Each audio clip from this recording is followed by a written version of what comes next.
Hi everyone, hope you've had a good week. So my last post was about self-love, and I promised you that I will delve more into the topic. And this week I've been inspired by nature and a few conversations with friends. So I wanted to talk about what we can learn from nature about self-love, and also where we need to start shifting our perspective in order to better love ourselves. So we already established that, if you want to love better and serve the world better, you need to start by loving yourself. And today I just want to discuss um, why are we struggling with this lack of self-love? Like, where is it coming from, and what can nature teach us about it? So the weather's been really good this week, so I've spent a lot of my lunch breaks in the park around nature, and I came to a revelation. Now, I was thinking, our lack of self love comes from the fact that we feel like we're not good enough and that we have some imperfections. And I thought, well, how does nature deal with this? How does nature deal with its imperfections? And I came to the conclusion that it doesn't. It doesn't really do anything about it. If you take like a mountain, for example, a mountain is absolutely breathtaking and magnificent to look at. But I mean, it's full of imperfections or flaws. So it's got jagged edges, it's got steep drops, it's got cracks, and it's not perfect, but none of that takes away from its magnificence. If anything, it adds to it. Regardless of all the ugly parts of it, that combined makes it absolutely breathtaking and amazing to look at.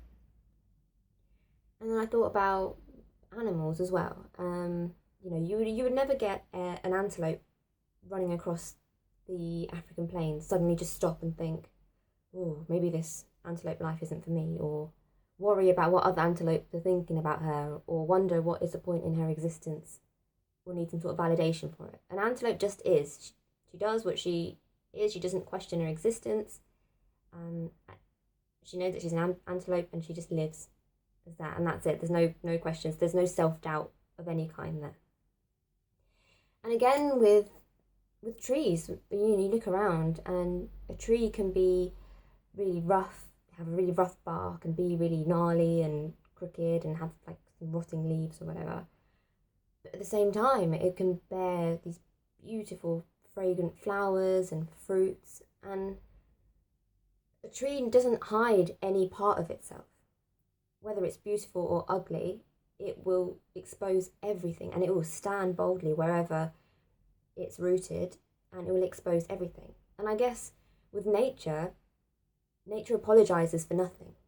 Now it might be beautiful, it might be ugly, it might have its strengths and weaknesses, but it doesn't matter. It doesn't apologize for any of it. It exposes all of it, and everything is just as it is. If that makes sense. Now, the difference with humans is that we hide parts of ourselves. So maybe that might be due to feeling shame or guilt, or again, we're just not feeling good enough. We are very more selective about what we show to the world and what we hide. And I got thinking, I was like, why is this? Why is nature so unapologetic for what it is? And it's still so beautiful. I mean, we love spending time in nature. It's not always perfect, as we think, but it is what it is, and we still appreciate and admire it. So why do we feel the need as humans to hide certain parts of us, or to be ashamed of parts of our personality, or even parts of our looks? Sometimes we dress differently to hide parts of us, or we contour to hide parts of us that we're not too proud of. Why do we do that? Why do we feel the need to do that? And then it got me thinking about a video that I did previously about the power of storytelling, and how we as humans have this gift to be able to create stories and using our imagination.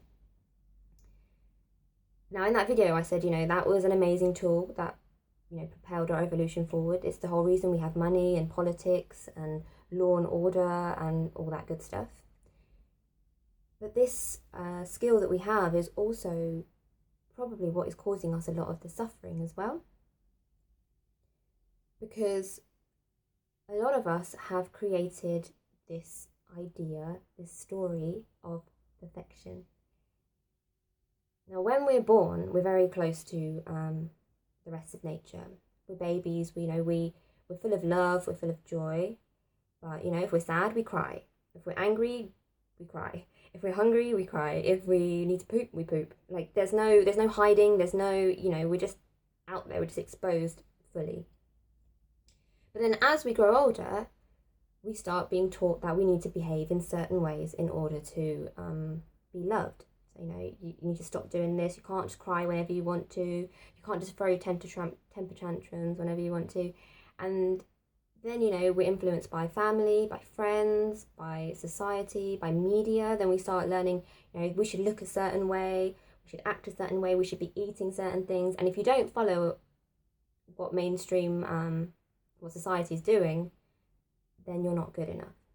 So as we're taught these things, we start building this story in our head and this idea of perfection. And then we have an image of ourselves, of how we should be. Now the problem is that who we are is not the same as who we think we should be. And that gap is where a lot of our suffering comes from, because we're always comparing ourselves to other people. We're worried about what people think of us. We're always judging ourselves, and we always don't feel good enough. And as long as we're striving for this image of how we should be, we're always going to feel a sense of lack for who we are at the moment. And we're going to try and fill that sense of lack with drugs, alcohol, sex, bad relationships, need for validation from other people, because we'll always feel like we're not good enough as we are, and we need to be perfect.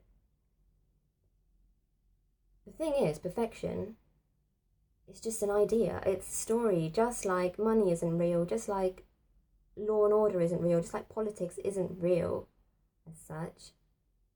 Perfection is just another story that we've created in our heads. So I feel like maybe we need to start redefining our definition of perfection, and maybe we need to take a leaf out of nature's book. So whereas with us, perfection is something that we need to attain, and as long as we're trying to attain it, we're always never going to feel good enough and lack self-love. Nature is unapologetic for everything that it is. And I guess in that sense, self-love is being able to just relax into the truth of who you are, and understand and really own that you have, great strengths, you've got weaknesses. There are things that you find very beautiful about yourself, and there are things that you don't feel, so beautiful about yourself. But it's saying that, that's okay. Everything that I am, good or bad, pretty and ugly, is exactly the way that I need to be. And there is no need for me to strive to be anything more or better, because I am perfection. The way I am made, the way I've been created is perfect. And that's it. There's no question about it. And just like nature, just own it. Just own who we are. So that is my that's my thought for this week.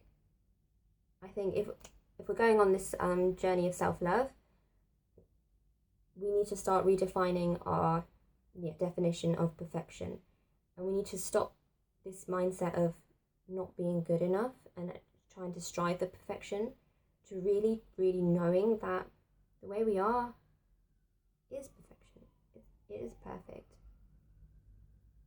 There is no shame, and there should be no guilt, and there should be no comparison against other people for who we are.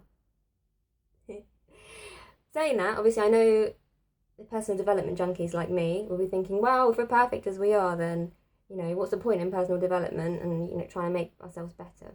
I think that's fine. If you want to go into personal development, if you want to learn how to become a better person for the benefit of yourself and for the benefit of serving others and for making the most of your life, by all means go ahead.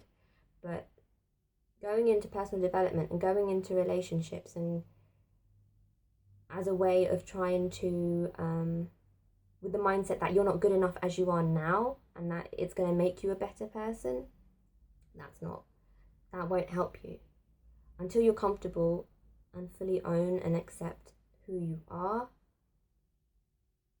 no amount of personal development and no amount of relationships and validation will ever make you feel that sense of completeness or peace of mind. So it's really important that we understand and accept who we are as we are and love us fully, and then use that energy to move on from that. So for this week, I guess that's what I wanted to share with you. So maybe make a list of things that you're very proud of yourself about, your qualities and even your physical features that you love, and things that you're not so proud of. But I want you to work on accepting that the entire package is you and it's exactly who you're meant to be. Just like the rest of nature, there is no shame, there is no need to feel guilty for who you are, because who you are is exactly the way you're supposed to be. And the way you were made, that combination is very special because you can contribute a very unique perspective to this world as a result. I hope that made sense. I'm running out of time on my video, so I'm going to have to go. But I hope this inspired you a bit, and I'd love to know your thoughts on it. Thank you. Bye.